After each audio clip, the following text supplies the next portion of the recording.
Welcome to the FinTech One-on-One podcast, episode number 391. This is your host, Peter Renton, chairman and co-founder of FinTech Nexus.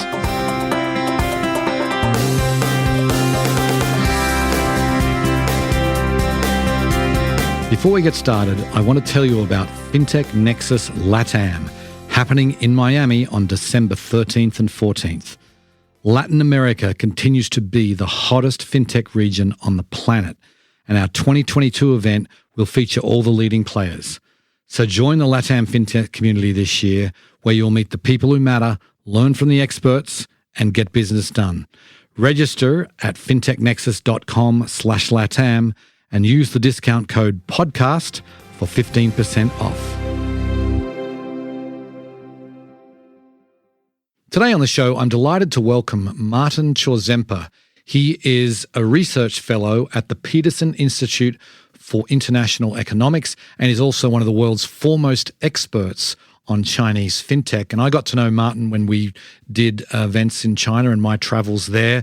And he has written a book. It's called The Cashless Revolution, and it talks about really the history of Chinese fintech from the very beginning, all the way through the height in the 2010s, the peer-to-peer lending space, which was where I got heavily involved, and the amazing growth and spectacular fall of that industry. But he also focuses a lot on Tencent and Ant Financial, Ant Group, which is a division of Alibaba, and about the personalities that are involved there.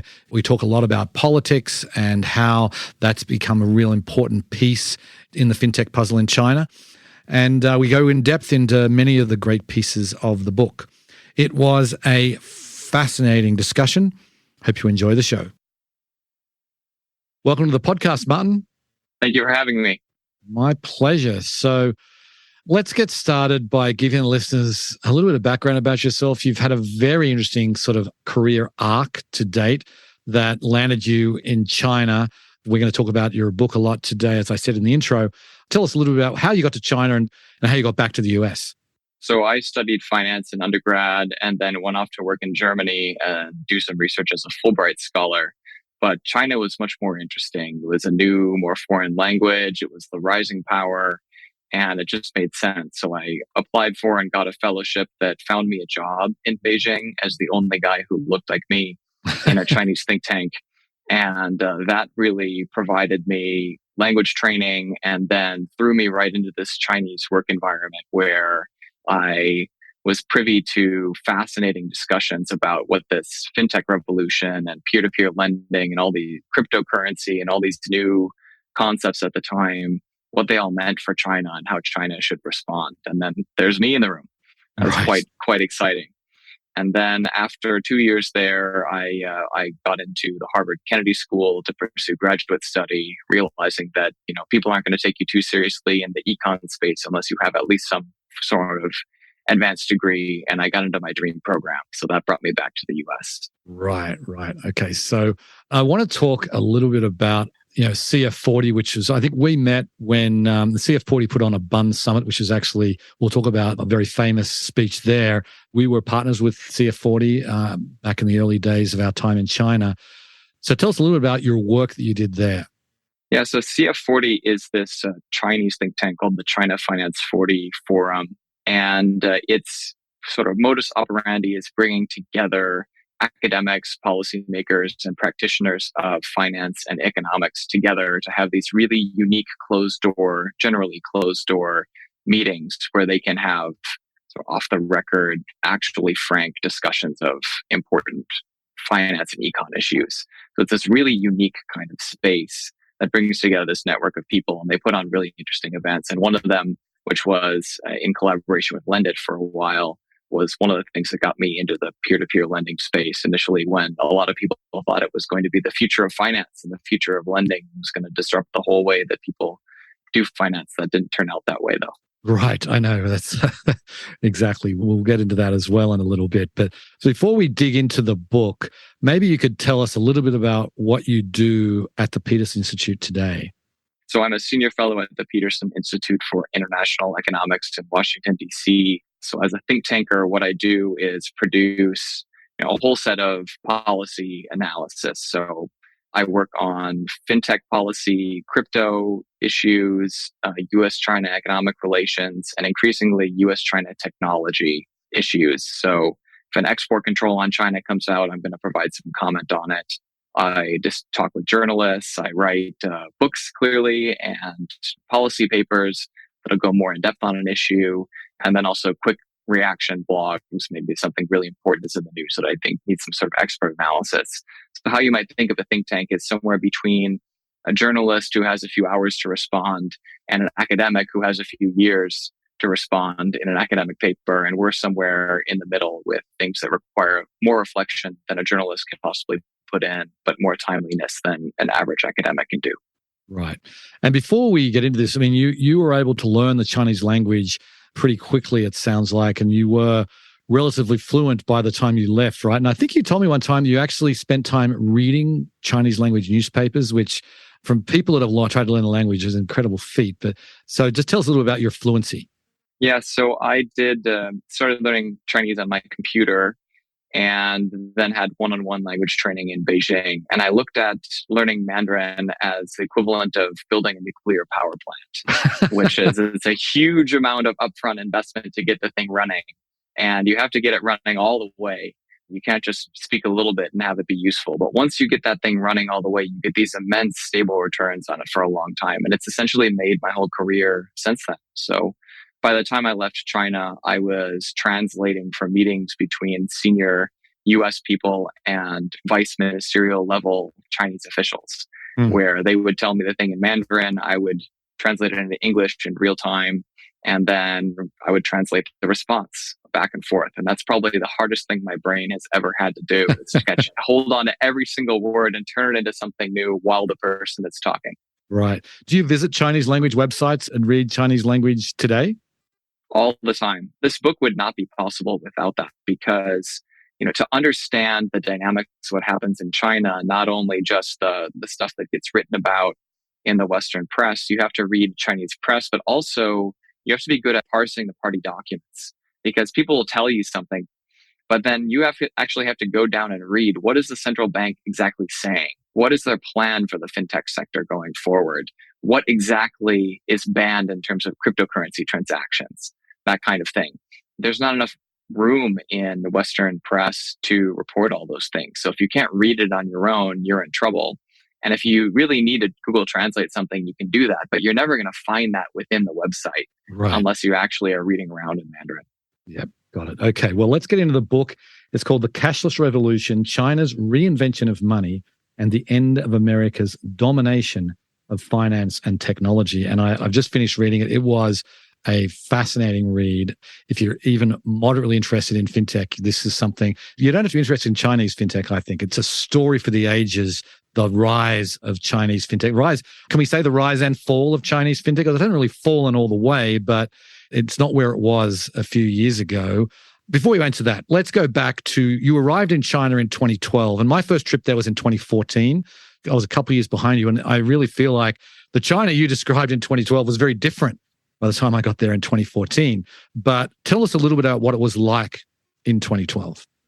Well, arriving in China felt like going backward in financial time, in a sense.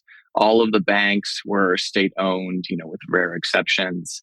The availability of investment options was quite limited. Very few people used consumer credit outside of, loan sharks, and everybody paid for almost everything in cash. My Visa card from the West was clearly useless in China. Nobody accepted that. But even my China UnionPay, ICBC, Chinese bank debit card was accepted very rarely. So I pretty much only used that to get cash out at ATMs. So it seemed this backward system, and it was really dominated by financial repression, where the government is essentially focused on limiting competition with state-owned financial institutions. And that really held everything back. They weren't integrating technology in the way that they should. They weren't integrating technology and adapting the way that foreign banks had done. And that meant that they were just woefully behind, and there was a lot of room for disruption. Right. But there was this sort of latent force in play, because you already had the two biggest fintech companies, or really, they're not just fintech companies, but you had Alibaba. Well, Ant Financial was already established there as a sort of a subsidiary of Alibaba. And you had Tencent. Both of them are run by pretty or very famous executives now, Jack Ma and Pony Ma, who are unrelated.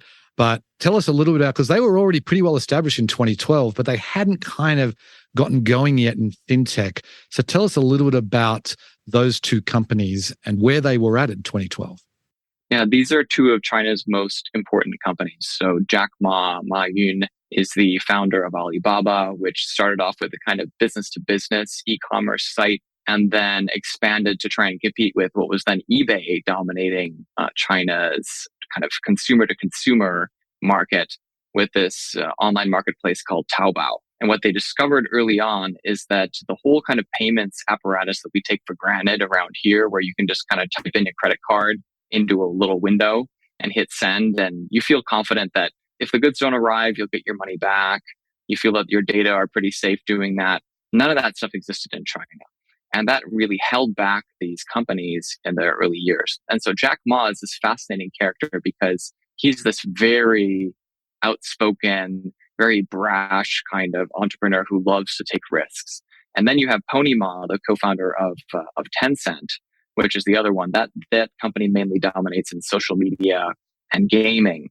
And there they couldn't figure out how to charge users for things like items in games and chat avatar outfits, really small amounts of money. And we don't really have that figured out here either, to be honest with you. It's called micropayments because credit cards are so expensive for those. And in China's case, somebody would have had to walk all the way to the bank branch or go to the post office to be able to make that kind of payment. And for a small payment, you're never going to bother with that kind of effort and stand in line for it.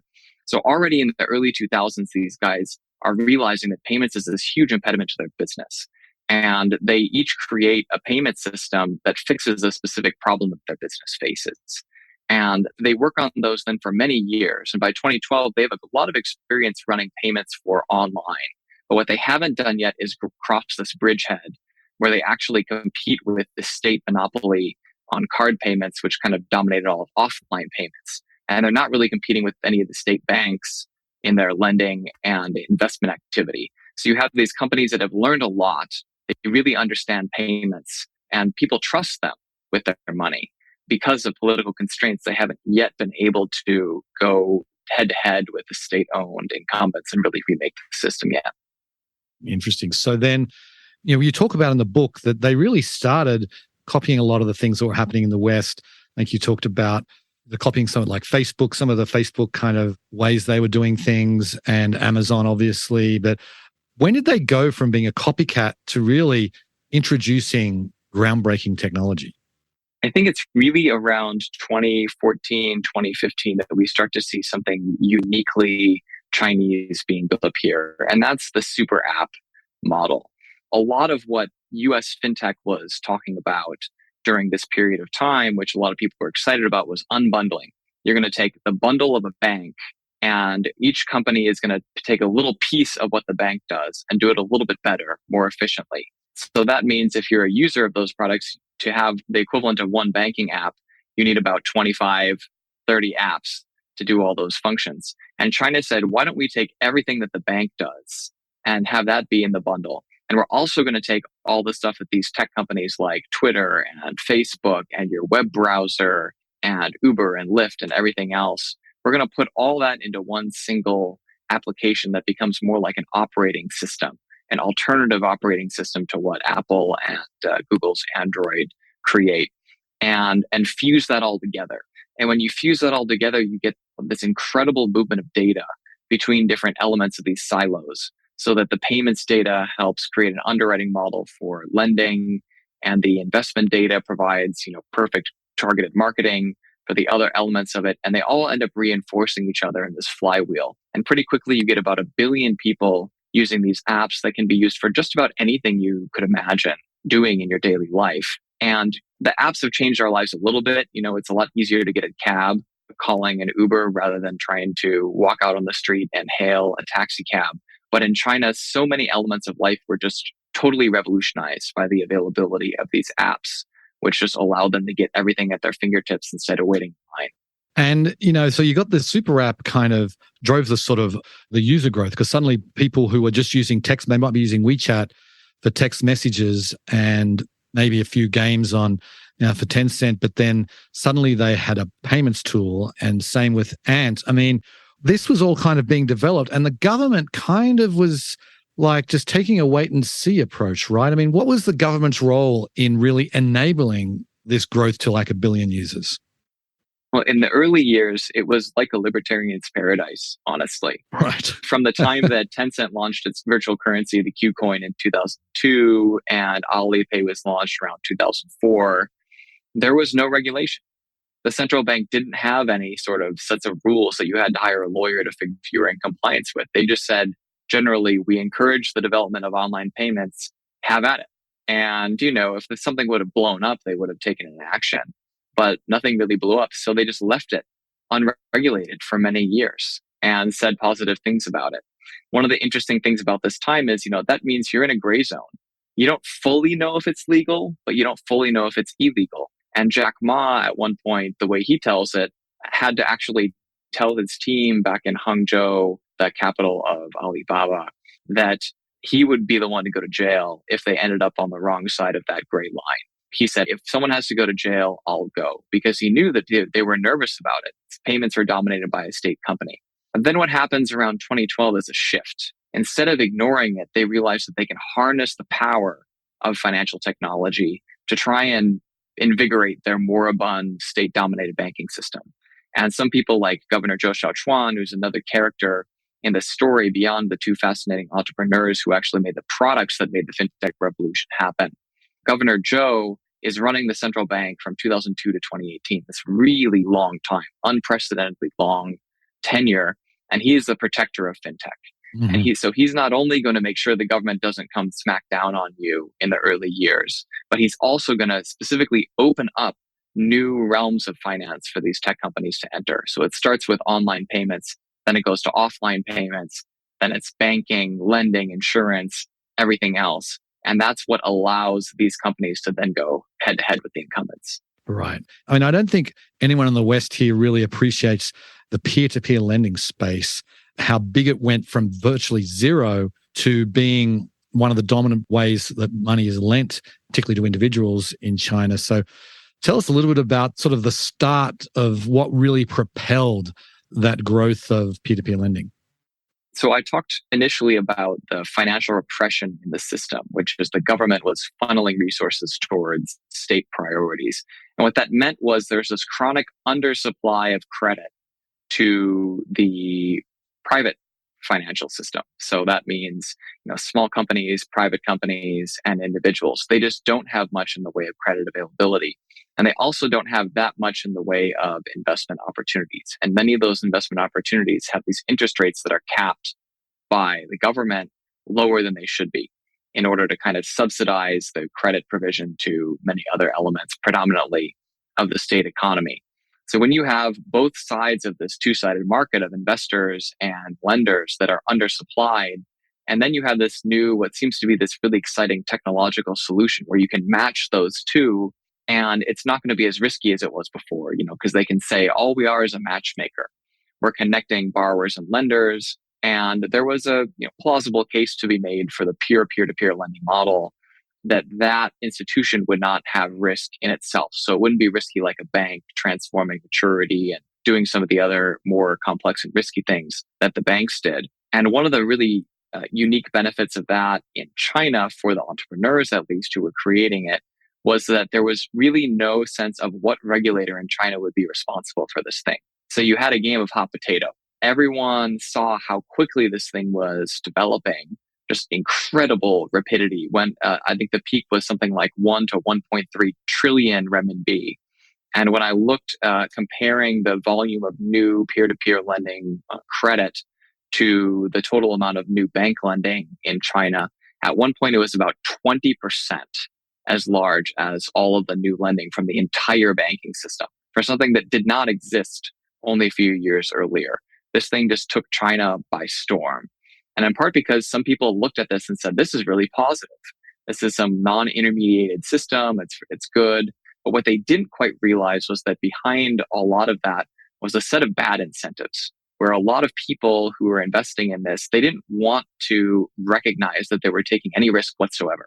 So instead of having a pure peer-to-peer model where if a borrower defaults, the person who invested in those notes takes a little bit of a loss, you had a system where they had a loan loss reserve and a buffer and all these things so that none of the investors would realize that they were taking any loss. And what that meant is that these things were essentially giant shadow banks that had very thin capital cushions and were hiding the losses until the very last minute when the thing would actually implode. And then whoever was running it would try to leave with as much investor money as possible. Not all of the platforms were like this. Some of them were positive, but the incentives in the space were really messed up in a way that incentivized and led to the greatest growth of the most fraudulent ones who provided the most outlandish promises of high returns and no risk. I remember being in the offices of many of these peer-to-peer lending platforms, and many of them would say, well, guaranteed return, 10% guaranteed return. We'd press them on the guarantee, and there wasn't much behind the guarantee. But what it meant was that investors who, let's face it, the average Chinese investor, and I think this is an objective statement, is less sophisticated than the average Western investor. And the average Western investor isn't very sophisticated, but they see 10% guaranteed, boom, throw all their money in. And it was truly an amazing thing. And I want to get to how it all fell. But before we do that, I want to go back to Ant. And, one of the big things that kept on coming up in my conversations there was that, the government credit bureau had limited numbers of people, was limited usefulness. And then the government said, well, we'll allow Ant Financial to have a credit bureau called Sesame Credit, which ended up being an amazing organization. You talk about it in the book, but tell us a little bit about the launch of Sesame Credit. And that was obviously an Ant Financial product. Tencent didn't get a credit bureau license. And just tell us how they responded.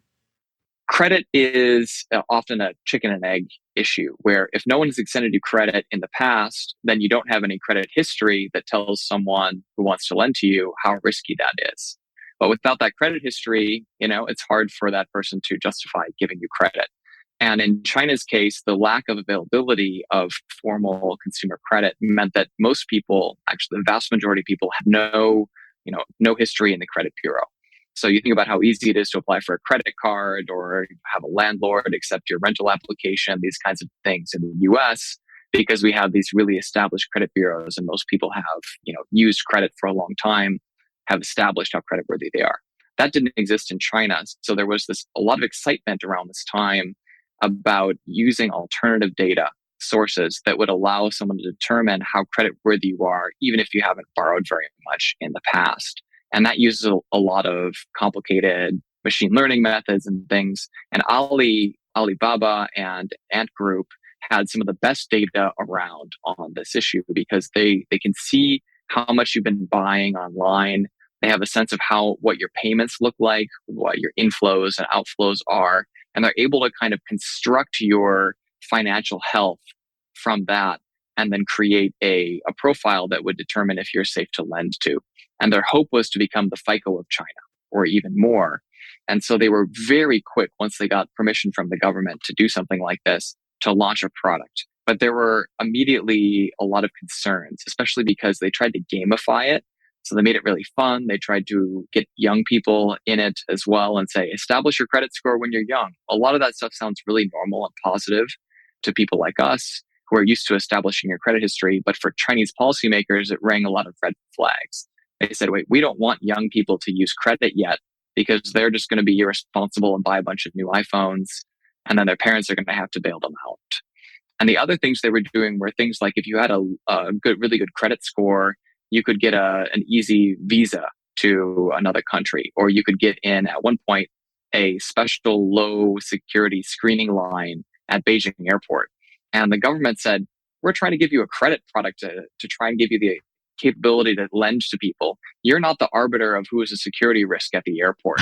So there was a sense that Ant took this a little too far and then it became too controversial. But the interesting thing is they didn't destroy the whole thing. They said, you continue to use this for things like waiving deposits on a rental car or a hotel and these kinds of things. But because it got sensitive, Tencent wasn't quite able to add one. And Tencent was late to the party in part because of its own privacy concerns, where people use Alibaba generally to buy things online, but they use Tencent generally to have the most intimate discussions they have with all of their friends and running their personal life on it. So if they had a sense that their personal life and network was being used to evaluate them for credit, that's a little bit more sensitive and complex to something to accept than with Alibaba. So it kind of tells you about the different value of different types of alternative data. The closer it is to finance, the better it is in terms of loan prediction, and the better it is in terms of people accepting that it's going to be used for something like loan underwriting. That brings up a good point. This data piece, Tencent have such rich data. And the most amazing meeting I've ever been in, and since I started in fintech, was in Shenzhen at the Tencent headquarters, where we went through their whole kind of all the data, the various different data pieces that they gathered. And one thing that I always remember is they said they can predict with 95% accuracy 6 months before you get a divorce by the data you have inside the WeChat platform and inside the whole. It's not just the text messages. They would look at those. They would look at purchase behavior, that you're buying flowers at a place that's nowhere near where you live, and you're dropping off. You keep going to this other address. So all that sort of data they would have. Now, they weren't saying they were underwriting on this data, but they had the data, which it was truly staggering to me. I mean, this was in some ways the beginning of the end, right? The fact that they had so much rich data, the beginning of the government saying, hang on, you shouldn't be doing security at the airport. You have too much data. I mean, there was pressure on them to send this data or to actually share data with the government, right? Yes. So the government initially wanted these private sector companies to do it, and then they started to have concerns. This is kind of, remember that in the background of this is this global recognition of the drawbacks of giant technology platforms for competition, for privacy, and all this. Before there was a lot of utopianism in China, but also around the world. And so as some of this utopianism fades, you start to get a little bit more scrutiny. And one of the main concerns on the credit side was, if it's only these big internet platforms that have enough data to do credit scoring, then no one else can compete with them. And then they add that to the bundle and become even more difficult to compete with for anyone in any other space. Because, if you can use an Alibaba product and that gives them the data required to give you a credit score that you can use to get a loan, all from them, of course, then you have an incentive to use that Alibaba product and not someone else who doesn't have the ability to use that to contribute to your credit score. And so it starts to look like a loyalty score instead of a credit score, and looks like a conflict of interest, because they have an incentive to try and give you loans so that you buy more things on their platform and pay for them on their platform, where you make a payment fee as well. And so it starts to be what was initially this really exciting positive flywheel of data and users and finance started to look like, instead of disrupting a moribund state system, it looked like it's going to create a new unassailable sort of duopoly of two super apps that control everything. And they started to get really nervous about it. And when they asked these companies to share data with the government, something very surprising, I think, to most foreigners who have some idea of, Chinese companies are just tools of the state, they would always have some excuse. So the state wanted to create its own credit bureau instead, with all this alternative data. And every time they asked Ant for the data, they said, we're still cleaning it. We're still working on the data. Right. Okay. And this happened for years. And the government system was not able to order these companies to give them the data, in part because these companies were also really powerful. You can't just order them around if you're some mid-level bureaucrat in the central bank. And that's a fascinating part of China's political economy in this period, is that there's this brewing backlash, but there's also still this residual raw power from their position in the system. Right. Okay, so I want to get into the fall of the peer-to-peer lending space, and maybe you could talk about Izubao, which was sort of the beginning of the end. I believe, you can correct me if I'm wrong, I think it's the second largest Ponzi scheme in history after Madoff. Tell us a little bit about not just the fall of Izubao, who I remember talking to other platforms at the time. Many of them said Izubao is a little bit fishy. Some of the ones who were fishy themselves in the end.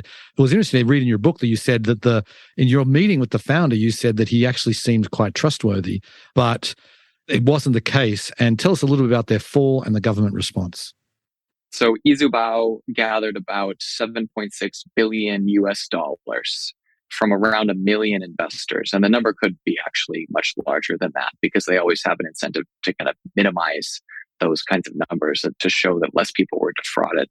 And what I found so interesting about the Izubao guy, and why it's almost a joke, I say he would seem to be one of the most honest people I met in the industry because he didn't have any veneer about the techno utopianism. He said, all of these numbers that they're giving you a 2 to 3% default rate, that's false. It's more like 20 to 30. They're hiding it from you.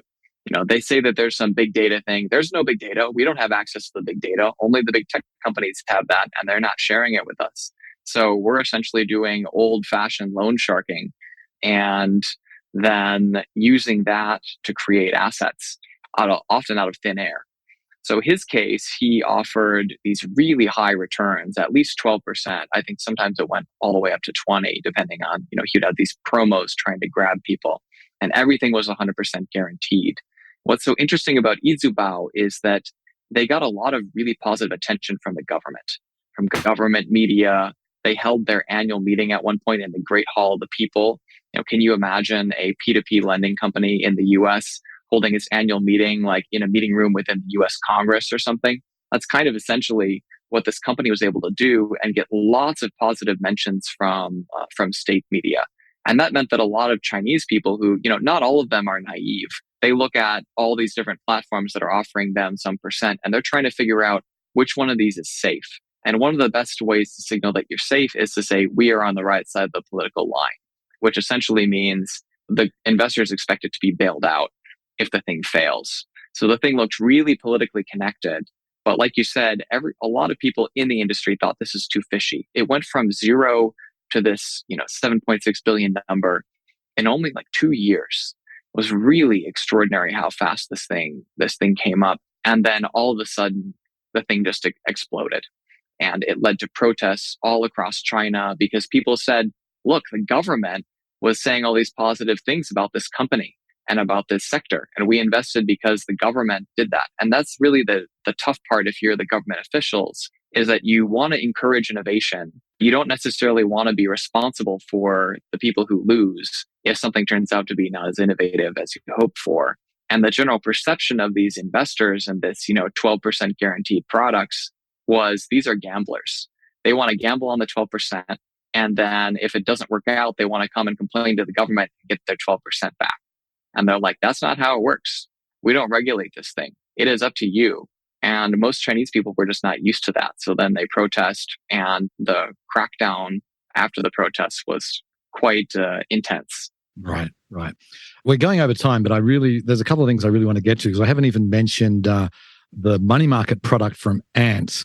I remember going to Ant's headquarters too in Hangzhou, and that just incredible technology they had there, and they had a running counter of what the balance was of their money market account, which is pronounced Huabei. Is that right? Yuabao. Okay.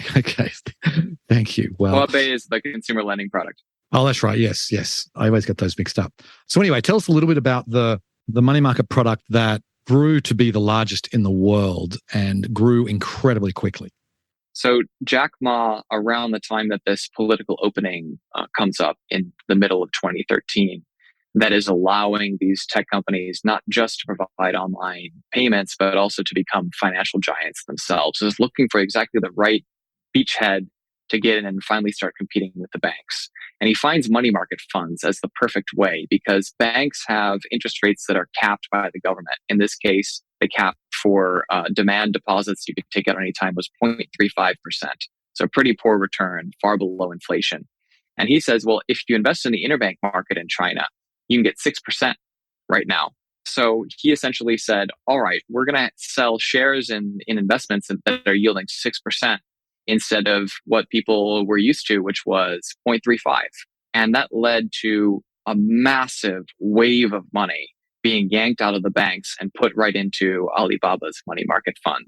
And this was just amazing because you could buy 1 renminbi if you wanted, something that was not done before, and you could pull out your money whenever you wanted. So the money market fund industry was this moribund place, and then Jack Ma shook it all up and turned it into this great arbitrage where he was able to offer this incredible product that then allowed people to get much better returns. And in doing so, he forced the entire banking sector to shape up because the banks tried to ban it using their political influence, but the government said, no, you have to compete.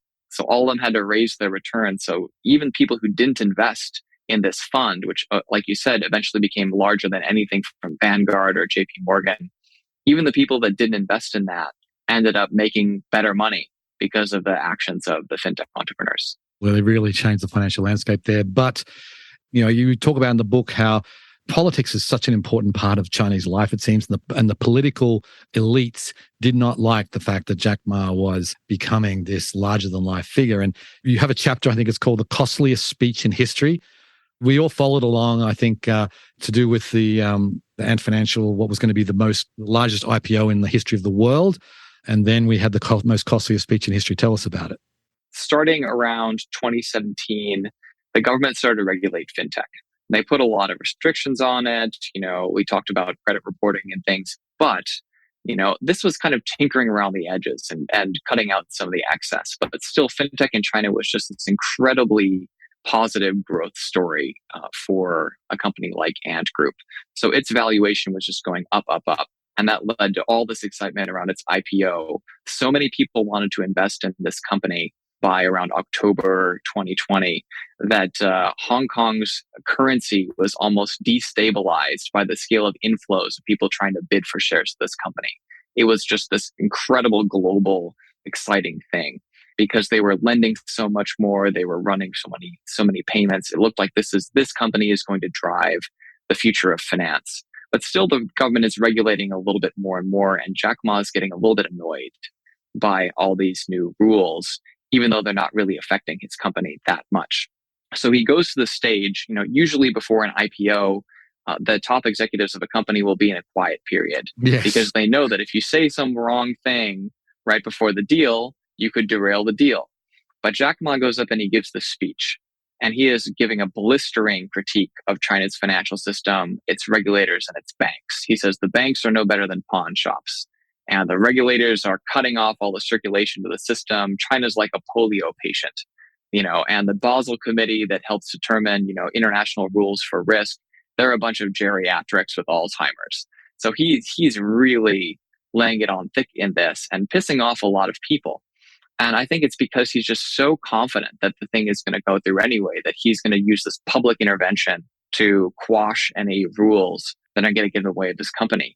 But instead, what happens is the complete opposite, because he's just contradicted Xi Jinping, who's the real power in China, whose main priority, one of many, is financial stability and systemic risk. So he starts to think, why is this fintech entrepreneur using his political influence to try and water down regulations in ways that are going to make our economy at risk in the future? And why does he think he's so powerful that he can openly criticize the party and try to get his way? So Jack Ma started to look not just like a financial risk, but like a real political risk within China's system. And that led to this high-level decision to say, we are scrapping that IPO. And by the way, it looks like we had all these rules for the tech sector that we've kept on ice because of the political influence of these big tech companies. I think we're gonna release those now. So that's what's led to everything that we've seen since, which is just this huge barrage of regulations around data use and competition and everything else. And so that's what makes this speech the costliest one in history. It destroyed much of the value of Jack Ma's companies, but it also was not just this punitive thing to hit Jack Ma. It led to a backlash against the entire consumer internet sector beyond fintech. Right. And to this day, Ant Financial, Ant Group, as they're called now, is still a private company, and they have not been able to recover that, which is super interesting. So anyway, I want to end up, though, with I'd like you to sort of take a step back and look at some of the lessons that either the US or the West in general, what can we take from this rise of fintech in China, the massive successes, and then this backlash that's happened? It's a fascinating set of learning experiences for us. And one of the things that I've taken away from the book is that in many ways, the flow of ideas has shifted. For a long time, Chinese entrepreneurs looked at what was happening in Silicon Valley and said, this is the future of whatever industry. So looking over towards us would give us a vision of the future. But actually in fintech, China gives us a vision of a potential future. And that potential future has a lot of really exciting convenience and inclusion and positivity. If we were allow super apps to happen, like Elon Musk has said last week, he wants to turn Twitter into a super app. And, Google and PayPal and many others have ambitions to create a super app like in China. We find there are a lot of positive elements to it that China has really harnessed to improve its economy and the daily lives of its people. But at the same time, the concentration of all that data and all those functions in one party creates a concentration of power, which can make you really nervous. Well, let's tell you one story about WeChat. One person, through messages he was sending, was locked out of his WeChat account. Which, if you got locked out of Facebook Messenger or something, you'd say, oh, that's too bad. But this person relied on WeChat to run his business. And he had his money invested in WeChat, and he needed WeChat to process the payments for the business. So suddenly he's locked out of this thing and can't do anything. And he gets so freaked out about it and can't reach any human being because, of course, trying to reach someone at these tech companies is just about impossible if you don't have connections. And he jumped off a building. And another story is about the way that the fintech apps were used for COVID controls, in that initially it allowed China to exit a lockdown by giving people a green health code in their Alipay app if they were a low-risk person. They hadn't been around any infected people lately. But now the system of QR codes within the super apps is used to keep tabs on everywhere anybody in China goes at any given moment. So, while we look at the positive elements of the model and how powerful those are, we also see that there are these potential really scary drawbacks of that model. So the lesson I'd take from that is we really want to be ready with a regulatory framework that will ensure privacy, that will ensure that these companies, if they super apps become successful, they wouldn't be able to be, crush competition across the tech sector and financial sector. So that means good competition policy rules. And we can kind of predict how that might evolve by looking at what happened in China. And instead of what China did, which is pioneer and do this without really a regulatory framework in mind before, we know what the trade-offs are now much better. And we can learn from the Chinese experience to try and tweak that and harness the positive benefits of the fintech innovation we've seen in China, but avoiding some of the negative, scary elements for civil liberties and privacy. Right, indeed. Well, on that note, we'll have to end there. Martin, thank you very much. It really is a fascinating book. You've done a great service, I think, to the fintech community globally, and I think everyone should go out and read it. Even if you're not all that interested in China, there's so many great lessons, and it's just a great story, really. So thanks again for coming on the show. Thanks for having me. As you can tell, I love Chinese fintech, and this whole story of the development there was really one of the highlights of my entire career, being involved in that industry there at that time. And as Martin said, there's a lot that can be learned. The Chinese have gone from being really laggards in technology when it comes to fintech to being leaders. I mean, I remember at our last event that we had in 2018, we had an executive from an American financial institution. She's actually based in Singapore. She said, I like to come to China because that's where I see the future of finance. I get to see where it's going. And that is, I feel like, despite what some of the challenges that Chinese fintech has, it is really so interesting to see what is possible. And China has shown that. They still are, in many ways, the most advanced country in the world when it comes to fintech. Anyway, on that note, I will sign off. I very much appreciate you listening, and I'll catch you next time. Bye.